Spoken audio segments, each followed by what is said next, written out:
Hello. അപ്പൊ എനിക്ക് റാം ചെയ്ത സമയത്ത് ഞാൻ റാം എന്ന് പറഞ്ഞ സിനിമയിൽ ഒരു 4 സീൻ അഭിനയിച്ചിട്ടുണ്ട്.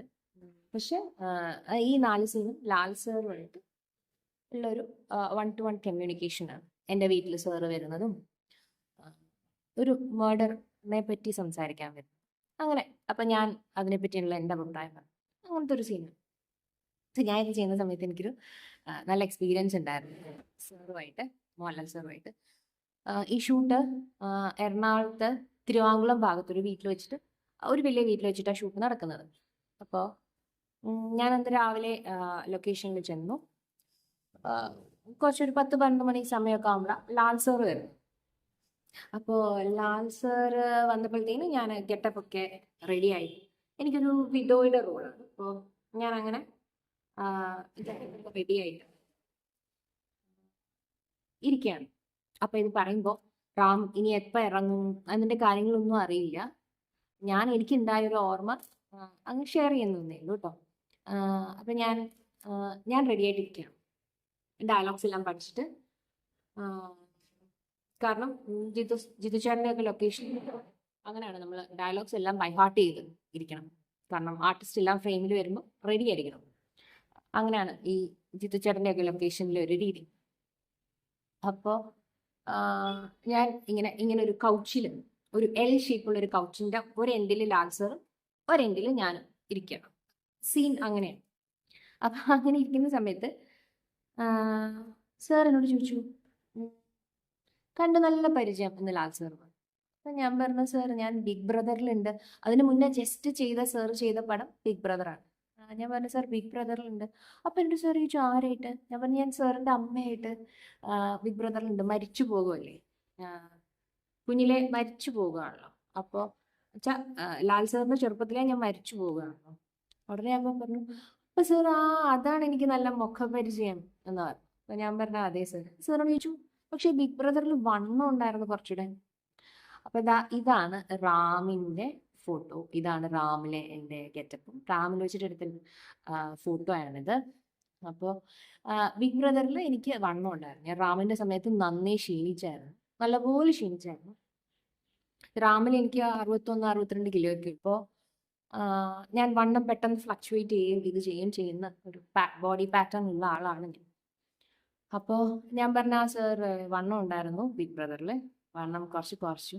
സാർ പറഞ്ഞു, പക്ഷേ ഒരു 3-4 മാസമല്ലേ ആയുള്ളൂ ബിഗ് ബ്രദർ കഴിഞ്ഞിട്ട്, ഇത്രയും കുറഞ്ഞത് എങ്ങനെയാണെന്ന് ചോദിച്ചു. പട്ടിണി കിടന്നു, അങ്ങനെ പിന്നെ കുറച്ച് ഓട്ടം ചാട്ടം ഒക്കെ ആയിട്ട്. അപ്പൊ സാർ പറഞ്ഞു, കൊള്ളാലോ എന്ന് പറഞ്ഞു. അപ്പൊ സീനൊക്കെ ഷൂട്ട് ചെയ്തു. 2 സീൻ കഴിഞ്ഞു. 2 സീൻ കഴിഞ്ഞു. ഉച്ചയ്ക്ക് ലഞ്ച് ബ്രേക്ക് ഉണ്ട്. ലഞ്ച് ബ്രേക്കിന്റെ സമയത്താണെന്ന് തോന്നുന്നു പിന്നെയും അടുത്ത സീൻ എടുക്കാൻ കുറച്ച് ടൈം എടുക്കുകയെന്തോ ചെയ്തു. അപ്പൊ ആ വീട്ടിൽ തന്നെ ഒരു വലിയ മുറിയുണ്ട്. ആ വലിയ മുറിയിൽ ഒരു വലിയ കൗച്ചിൽ, എന്ന് വെച്ചാൽ കാരണന്മാരൊക്കെ ഇരിക്കുന്ന പോലത്തെ ഒരു വലിയ കൗച്ചിൽ ലാൽ സാർ ഇരിക്കുകയാണ്. അതിൻ്റെ പല പല സോഫ സെറ്റ്സ് കിടപ്പുണ്ട് ആ റൂമിൽ. അപ്പൊ അതിലൊരു സോഫയില് ചന്തു എന്ന് പറഞ്ഞ ഒരു ആർട്ടിസ്റ്റ് ഉണ്ടല്ലോ, ചന്തു, ഫുൾ നെയിം എനിക്കറിയില്ല. ചന്തു ഉണ്ട്, പിന്നെ ശാന്തി,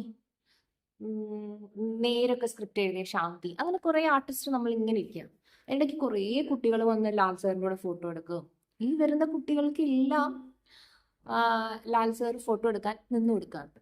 ഇത് കാണുമ്പോൾ നമുക്കിങ്ങനെ ഒരാൾക്ക് എങ്ങനെയാ വരുന്നവരോടൊക്കെ നോ പറയാതെ നിൽക്കാൻ പറ്റുന്നത് ഞാൻ എപ്പോഴും ആലോചിക്കാറുണ്ട്. കാരണം എന്നെ സംബന്ധിച്ചിടത്തോളം ഈ ആർട്ടിസ്റ്റിനോട് ഫോട്ടോ ചോദിക്കുക എന്ന് പറഞ്ഞാൽ, ഈ ലെവലൊക്കെ ഉള്ള ആർട്ടിസ്റ്റിനോട് ഫോട്ടോ ചോദിക്കുക എന്ന് പറഞ്ഞാൽ അവരെ ബുദ്ധിമുട്ടിപ്പിക്കുന്ന പോലെ ഒരു തോന്നലാണ് എനിക്ക്. ഇപ്പം ഞാൻ ബേസിക്കലി അങ്ങനത്തെ ആർട്ടിസ്റ്റുകളുടെ കൂടെ ഒക്കെ വർക്ക് ചെയ്യാനോ കാണാനോ ഉള്ള അവസരം ഉണ്ടായാലും ഞാൻ ഫോട്ടോ ചോദിക്കാറില്ല. എനിക്ക് ഭയങ്കര മടിയാണ്. അത് അവരെന്നല്ല, ഇപ്പോൾ അല്ലാത്ത ആർട്ടിസ്റ്റുകളാണെങ്കിൽ എല്ലാവർക്കും ഫോട്ടോ ചോദിച്ചാൽ ഇഷ്ടമാവില്ല. ഇപ്പം ഞാൻ ലാൽ സാറിനോട് ഫോട്ടോ ചോദിച്ചിട്ടില്ല. ബിഗ് ബ്രദറിലും ലാൽ സാറിനെ കണ്ടിരുന്നെങ്കിലും ഞാൻ ഫോട്ടോ ചോദിച്ചില്ല. അപ്പോൾ ഇതിനിങ്ങനെ ആ റൂമിൽ നമ്മൾ ഇരിക്കുമ്പോൾ പലരും വന്ന് ഫോട്ടോ എടുക്കും. അപ്പൊ ഇങ്ങനെ പലരും വന്ന് ഫോട്ടോ എടുത്തു തുടങ്ങി. ആ റൂമിൽ ഒത്തിരി പുതിയ കുട്ടികളും ഉണ്ടായിരുന്നു ഈ സിനിമയുടെ ഭാഗമായിട്ടുള്ള. അപ്പൊ അവരും ഓരോരുത്തരായിട്ട് ഫോട്ടോ എടുക്കാൻ തുടങ്ങി. ലാൽ സാർ എന്ന് പറഞ്ഞാൽ ഫോട്ടോ എടുക്കാൻ പറഞ്ഞാൽ ചിലപ്പോൾ സെൽഫി എടുക്കും, നേരെ നിന്ന് എടുക്കും, പലരും ഇല്ല, അങ്ങനെ കുറച്ച് സമയം എടുത്ത് ഫോട്ടോ എടുക്കാം. ഞാനൊരു കോർണറിൽ ഇങ്ങനെ ഇരിക്കുക. ഫോട്ടോ എല്ലാം എടുത്ത് ലാൽ സാർ സാറിന്റെ സോഫയിൽ ഇരുന്നു, കൗച്ചിൽ ഇരുന്നു. കുറച്ച് കഴിയുമ്പോൾ സാറോട് ചോദിച്ചു, അഞ്ജലിക്ക് എൻ്റെ കൂടെ ഫോട്ടോ വേണ്ടേ ചോദിച്ചു.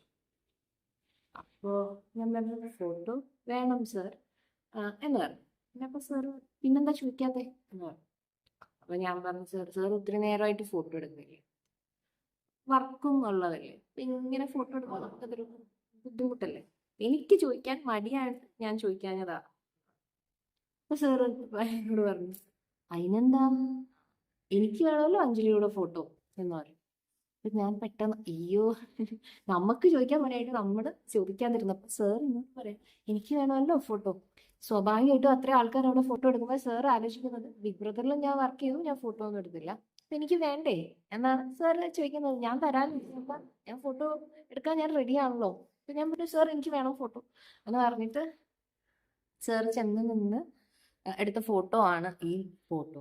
അത് സാറ് ഫോട്ടോ പിന്നെയും റീചെക്ക് ചെയ്ത് രണ്ടുപേരും ഓക്കെ ആണോ, ഞാൻ ഹാപ്പിയാണോ എന്നൊക്കെ ചോദിച്ചിട്ട് ഞാൻ സാർ അതെ ഞാൻ ഭയങ്കര ഹാപ്പിയാണ്, എനിക്ക് ഫോട്ടോ നല്ല രീതിയിൽ ഇഷ്ടമായി എന്നൊക്കെ പറഞ്ഞു. പിന്നെ സാർ ഇനി സെൽഫി എടുക്കണോ, അപ്പൊ ഞാൻ പറഞ്ഞു വേണ്ട സാർ, ഞാൻ ഭയങ്കര ഒരു സെൽഫി ഫാൻ അല്ല, എനിക്ക് എപ്പോഴും ഇങ്ങനത്തെ പിക്ചേഴ്സാണ് ഇഷ്ടം, എനിക്കിത് മതി. അപ്പോൾ അങ്ങനെ എടുത്തൊരു ഫോട്ടോ ആണിത്. അപ്പം ഇൻസ്റ്റാഗ്രാമിന്റെ വാളിലാണെങ്കിലും ഈ ഫോട്ടോ ടാഗ് ചെയ്ത് വെച്ചിട്ടുണ്ട്. അപ്പോൾ അതിൻ്റെ റീസൺ ആക്ച്വലി ഈ ഫോട്ടോയോട് ചേർന്നുള്ള ഈ മെമ്മറിയാണ്. ഞാൻ ലാൽ സാറിനോട് സാർ എനിക്കൊരു ഫോട്ടോ വേണം തരുമോ എന്ന് ചോദിക്കാതെ സാർ എനിക്ക് ഫോട്ടോ വേണ്ട എൻ്റെ കൂടെ പിന്നെന്താ എന്ന് പറഞ്ഞ് എന്നെ വിളിച്ചെടുത്തൊരു ഫോട്ടോ. ഈ ഒരു ഫോട്ടോ ഞാൻ വിചാരിക്കും എപ്പോഴും ഈ ഫോട്ടോ കാണുമ്പോൾ എൻ്റെ മനസ്സിലോട്ട് അഞ്ജലിക്ക് ഫോട്ടോ വേണ്ടേ എന്നൊക്കെ ചോദിച്ചെന്നാണ് എനിക്ക് ശരിക്കും എപ്പോഴും ഓർമ്മ വരിക. എനിക്ക് ഭയങ്കര ഇഷ്ടമാണ് ഈ ഫോട്ടോ. അപ്പൊ ഇതാണ് ആ ഫോട്ടോ. അപ്പൊ എനിക്ക് റാമിനെ പറ്റിയിട്ടുള്ള വേറെ കാര്യങ്ങളൊന്നും അറിയില്ല. റാമിന്റെ കാസ്റ്റിംഗ് എല്ലാം കഴിഞ്ഞ് ലാസ്റ്റ് മൊമെന്റിൽ എന്നെ ജിത്തു ചേട്ടൻ യാദൃശ്യമാ കാണാനിടയുണ്ടായി. അപ്പൊ ഞാൻ പെട്ടെന്ന് ക്ഷീണിച്ചിരിക്കുന്ന കണ്ടിട്ട് ഇതിലൊരു റോള് പെൻഡിങ് ഉണ്ട്, ചെറിയ റോള് ചെയ്യുന്നു അഞ്ജലി എന്ന് ചോദിച്ച് അങ്ങനെ യാദൃശ്യ പോയി ചെയ്ത സിനിമയാണ്. പക്ഷെ എനിക്ക് ഭയങ്കര നല്ലൊരു വർക്ക് എക്സ്പീരിയൻസ് ആയിരുന്ന ഒരു സിനിമയാണ്. റാം തിയേറ്ററിൽ ഒത്തിരി ഒന്നും താമസിക്കാതെ വരും എന്ന് വിചാരിക്കുന്നു. അപ്പോൾ ഒരു കൊച്ചു ഓർമ്മ ഷെയർ ചെയ്തു, അത്രേ ഉള്ളൂ കേട്ടോ. Tata, bye bye.